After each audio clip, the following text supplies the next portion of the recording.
Hey guys, I have a tradition on this channel that every patriotic holiday, I try to make a patriotic video. Um, you know, one thing that's troubling to me is to see so much anti-Americanism amongst Americans. You know, it was taken for granted most of my life that came from the left, but I'm seeing guys on our side, guys on the right, talking anti-American and unpatriotic. So I try and remind them why we need to be patriotic. So I always try and give a motivational patriotic video. The last one I did was the truth about President's Day. I'll see if I can get it to pop up. If not, you can scroll down. It's not too, I think I made it last month, the truth about President's Day. But I noticed early on, whenever I make these patriotic videos about how great America is and how we're an exceptional nation, blessed by God like no other nation, I get Catholics telling me they prefer a king. They prefer a monarchy. That's the best form of government.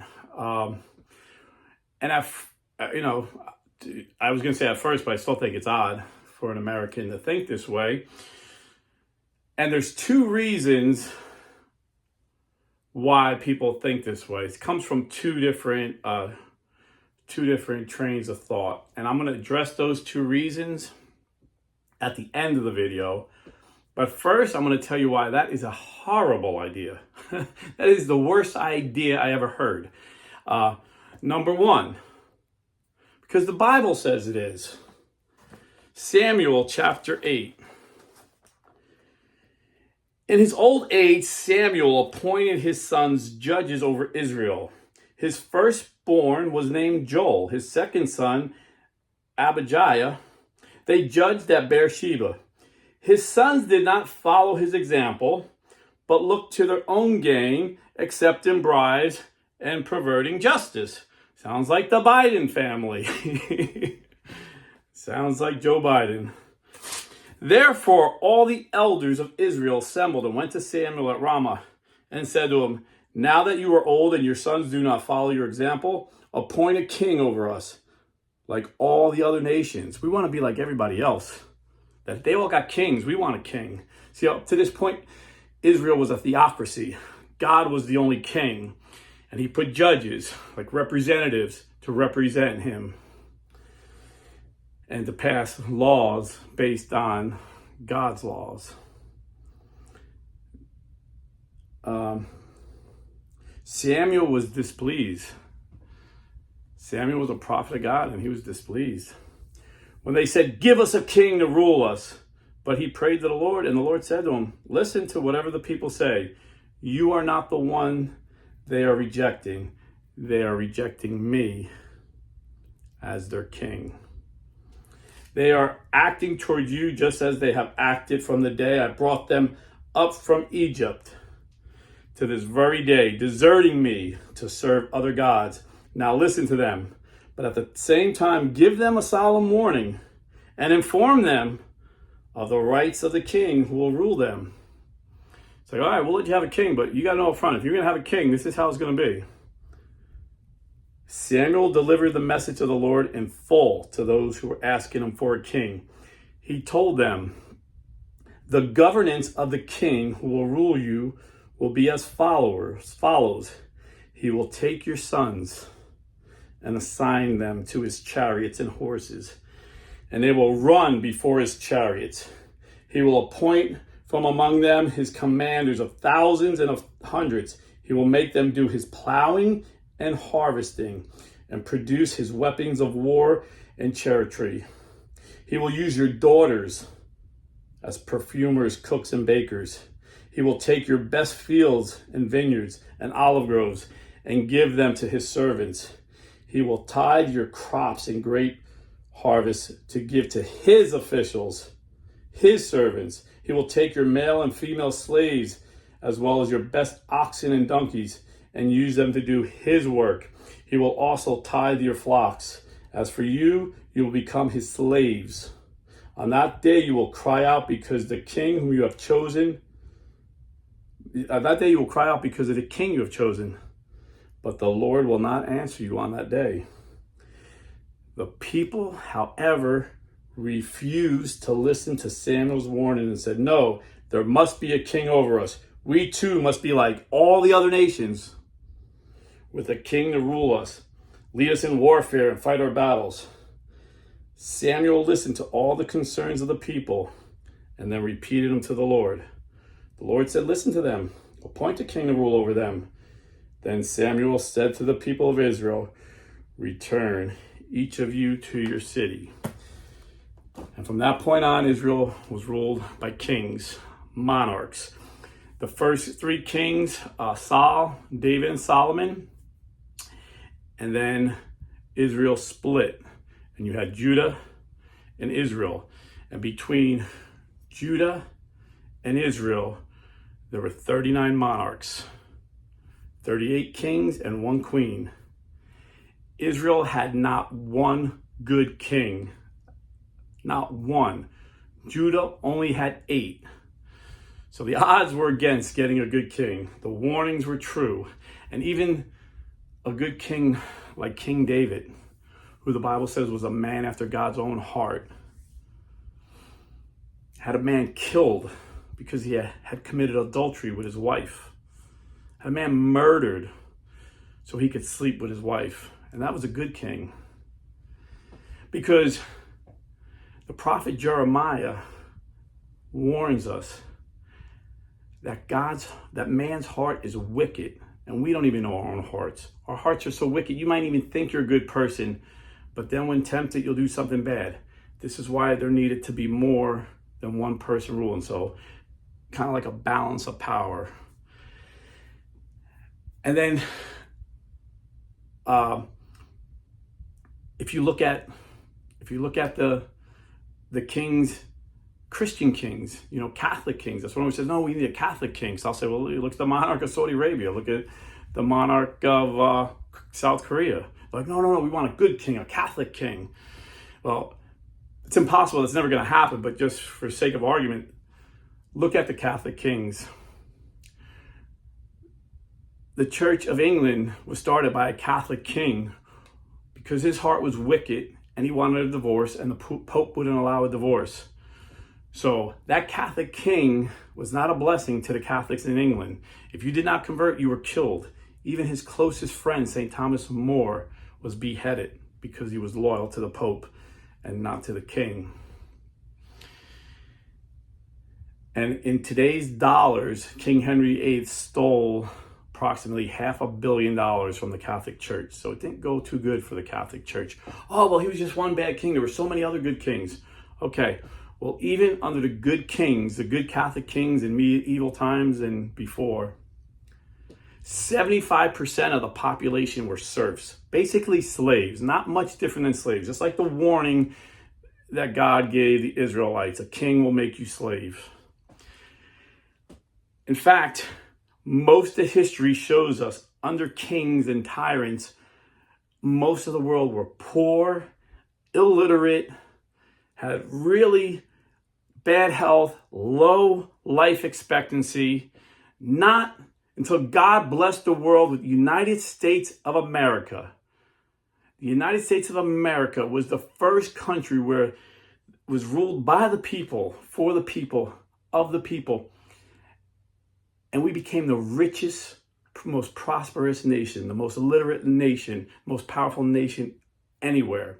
And like President Ronald Reagan said, a high tide raises everybody's boats. So goes America, so goes the rest of the world.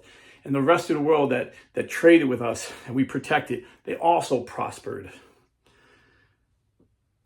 Again, before America, 75% of the world lived in poverty.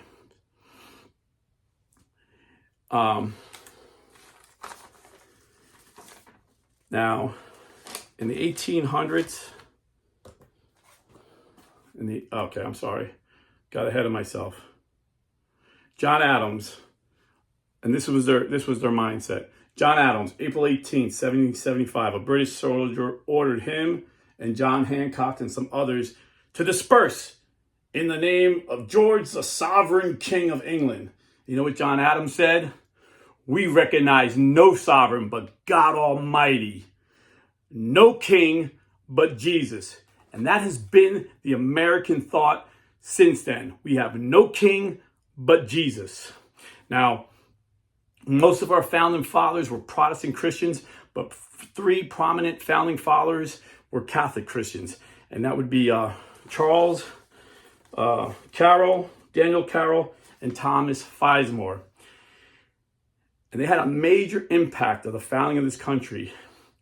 And they put into our country the Catholic teaching of subsidiarity, which means that you solve a problem at the lowest level. You solve the problem at the lowest level. So you provide for your family. Who provides for the family? The man of the house. You don't depend on nobody else. If the man dies and the woman's a widow, then the church provides. You don't go to the government. If you wanted a library in the town, now that was too much for one family, they would form a local government to raise funds, however, fees, taxes, however, to make a local library. But you need roads, you need a state government. You need a military to protect our borders. You need a federal government. So that is what we call, as conservatives, limited government. But that is what helped us become so prosperous and so great. The teaching, the Catholic teaching of subsidiarity, limited government. And yes, we weren't perfect. We were exceptional. We were an exceptional nation, but we weren't perfect.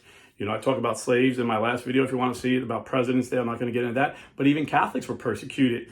Catholics couldn't own property, therefore they couldn't vote for a long time. But our founding fathers were so wise to put stipulations into the Constitution that we could amend it. So where Catholics could vote, where blacks would be free. So although we weren't perfect, we're the best form of government ever. Because we understood there was no king but Christ. We weren't a theocracy, but we based our laws on the Bible and on Judeo-Christian values. And we didn't trust no man as a king, so we knew the Bible said the heart of man is evil. So we have a balance of power. We have a Senate and a House of Representatives as the legislative branch. Then we have a president. He's not a king, he's a president. He's at the executive level. And then we have a third branch of government called the judicial branch. So you have three branches balancing each other out, so no one could do anything crazy like a king could do. No king could have you killed because he wants to have your wife. So in the 1800s, a French philosopher, I always say his name wrong, someone can correct me in the comments, Alexis de Tocqueville, while exploring America, came to this conclusion. He said, America is great because America is good. If America ceases to be good, America ceases to be great.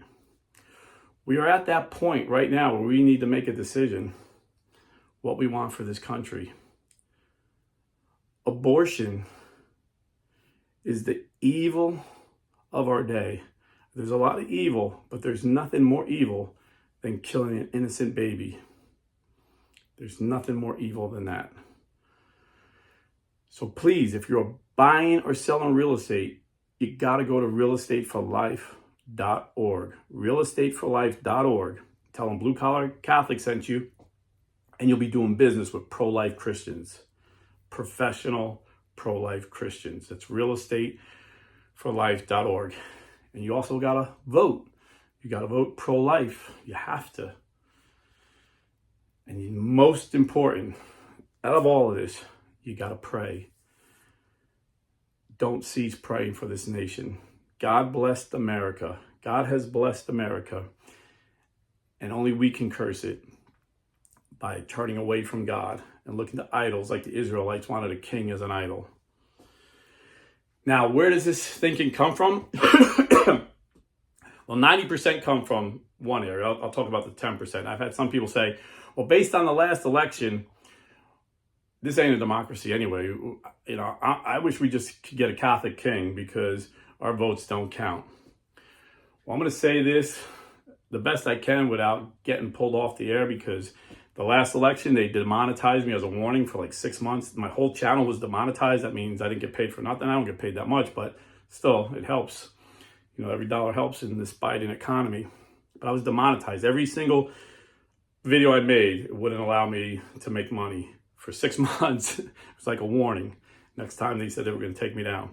But basically, they warned me because the day after that last election, I said, man, I've been a political nerd since I'm a teenager. And I stay up with coffee all night watching the results. And I've never seen anything like it. This does just not look right. So I agree with many of you that that was not right. However, my whole life, I've seen the Democrats do this. They just done it on a small scale. And there's Democrats today sitting in jail for doing this. So it's something they always do. But because of the circumstances during that time, they were able to do it on a large scale. They were not going to be able to do that again. I promise you. And our side is ready for battle. Not physical battle, with lawyers and poll watchers. And we got good governors that are making the laws where every vote will count. And only people that are eligible to vote will count. So I really think we're going to see a victory for our side in a huge way. It's going to be a big lead victory. I'm confident in this next election. But I get it. But 90% of the people, I find, doing a little bit of research and background on the people and asking them questions,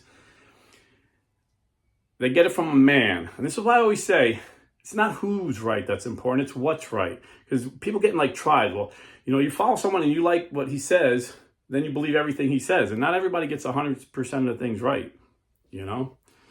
Nobody does, except Jesus. So you follow someone because you like a lot about him, and then he says, you know, he believes in a monarchy. So you're like, yeah, monarchy must be good. You know, he's a smart guy. You know, I take his word. And ironically, this guy who pushed the monarchy, he's dead. But he's not even an American. He's a Frenchman. He's an excommunicated Catholic who happens to be a Frenchman. His name is Marcel Lefebvre. And what's even more ironic is this guy cannot submit to the authority of the church, never mind a king. This guy was excommunicated because a Saint Pope John Paul II, told him not to ordain bishops and basically flipped them off and ordained 4 bishops anyway. And then turned around and got mad at the Pope and called a saint, Pope John Paul II, an antichrist. This is how rebellious. This is such a rebellious spirit. And where does this rebellious spirit come from? I just read you Samuel chapter 8. If you went down 7 chapters to chapter 15:23, 1 Samuel 15:23, Samuel says, rebellion is the sin of witchcraft. It's a cult. It's demonic. And you see that angry demonic spirit in his followers as well. So Pope Benedict trying to bring this schismatic, so his followers are called the SSPX. It's a little cult of Catholics that tell their followers that the ordinary mass is evil. Don't go to it. It's evil. You know, commit a mortal sin and stay home. Don't go to mass. Like, it's a mortal sin. If you can get to a ordinary mass and you don't because you don't want to go, that's a mortal sin. So these SSPX guys tell their followers commit a mortal sin because it's evil. It's intrinsically evil. There's nothing good about the mass. So Pope Benedict tried to reach out of love to these schismatics. And, you know, these bishops were begging. They came begging him, please, you know, revoke my excommunication. I want to be excommunicated. So he took away their excommunication. So the bishops are no longer excommunicated. But they had that same spirit of rebellion from Satan in them, that one of their bishops, against Pope Benedict's wishes, went and ordained another bishop. And so he was excommunicated again. So he was twice excommunicated. I mean, this is how rebellious and prideful these people are. And they want a monarch? They can't even submit to a pope. And you see it even with Pope Francis. Pope Francis has been so kind to them. He's been so merciful. Because up until Pope Francis, none of their sacraments were valid. So if you got married in an SSPX church, you were committing adultery in the eyes of the church. It wasn't valid. Pope Francis gave their priests the credentials, or whatever you want to call it, to validate marriages. And he also gave them the credentials to validate confession, reconciliation. And they still bash Pope Francis and say lies about him and say the ordinary Mass is evil. The Mass that's been an ordinary Mass at the Catholic Church for 60 years. So it's just so weird to me that these people that submit to no authority, they're the most rebellious Catholics. They have no understanding of authority, no understanding of submission to authority, no understanding of what the Catholic Church is. It's the Church of God. The Pope is the vicar of Christ. He's Jesus' representative on earth. Just read Matthew 16, 18, and 19. It's as clear as day. Yet they rebel against him. And they want a king that could take your wife. They want a king that could take your kids. So to me, with all due respect, it's the dumbest idea I've ever heard. So anyway, I just thought that was interesting. A couple people asked me my opinion and they said they'd like to see a video. So they're not bad people. They've just been deceived. So pray for those people that can't submit to the Pope but want a king to submit to, because there's a disconnect there. God bless, stay Catholic, and please go to realestateforlife.org. Save a baby and save yourself from getting ripped off with a dishonest real estate agent. You can have an honest Christian pro-life real estate agent. God bless.